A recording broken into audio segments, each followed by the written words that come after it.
confiance dans notre vie démocratique. C'est le titre de la loi présentée par le nouveau garde des Sceaux. Moraliser la vie publique, une promesse de campagne devenue réalité.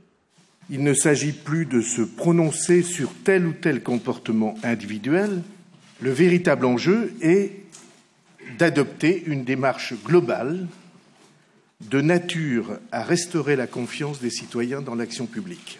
Un texte de loi ordinaire, un texte de loi organique et une révision constitutionnelle seront présentés.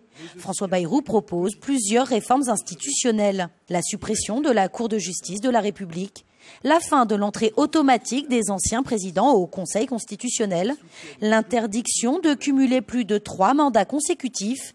Les ministres en activité ne pourront plus exercer de fonctions exécutives locales. Pour plus de contrôle et de transparence concernant le travail parlementaire, le garde des Sceaux souhaite interdire le recrutement de membres d'une même famille.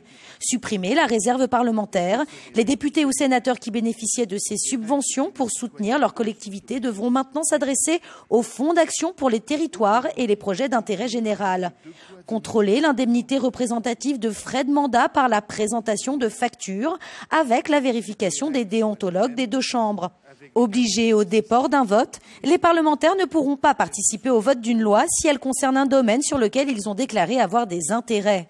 3e grand chantier de cette réforme, François Bayrou s'attaque au financement de la vie politique avec, entre autres, la création d'une banque de la démocratie pour prêter de l'argent aux partis politiques et ainsi mettre fin aux dérives des micro-partis. La certification des comptes des partis politiques par la Cour des comptes. Les détails de ces mesures seront présentés. Confiance dans notre vie démocratique. C'est le titre de la loi présentée par le nouveau garde des Sceaux. Moraliser la vie publique, une promesse de campagne devenue réalité. Il ne s'agit plus de se prononcer sur tel ou tel comportement individuel. Le véritable enjeu est d'adopter une démarche globale de nature à restaurer la confiance des citoyens dans l'action publique. Un texte de loi ordinaire, un texte de loi organique et une révision constitutionnelle seront présentés. François Bayrou propose plusieurs réformes institutionnelles. La suppression de la Cour de justice de la République, la fin de l'entrée automatique des anciens présidents au Conseil constitutionnel, l'interdiction de cumuler plus de 3 mandats consécutifs.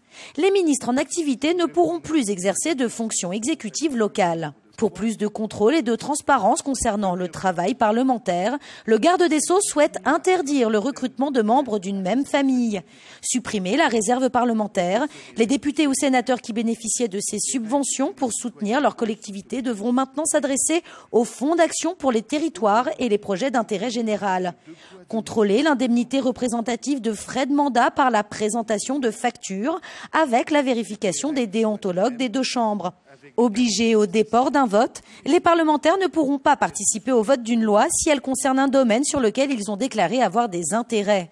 3e grand chantier de cette réforme, François Bayrou s'attaque au financement de la vie politique avec, entre autres, la création d'une banque de la démocratie pour prêter de l'argent aux partis politiques et ainsi mettre fin aux dérives des micro-partis.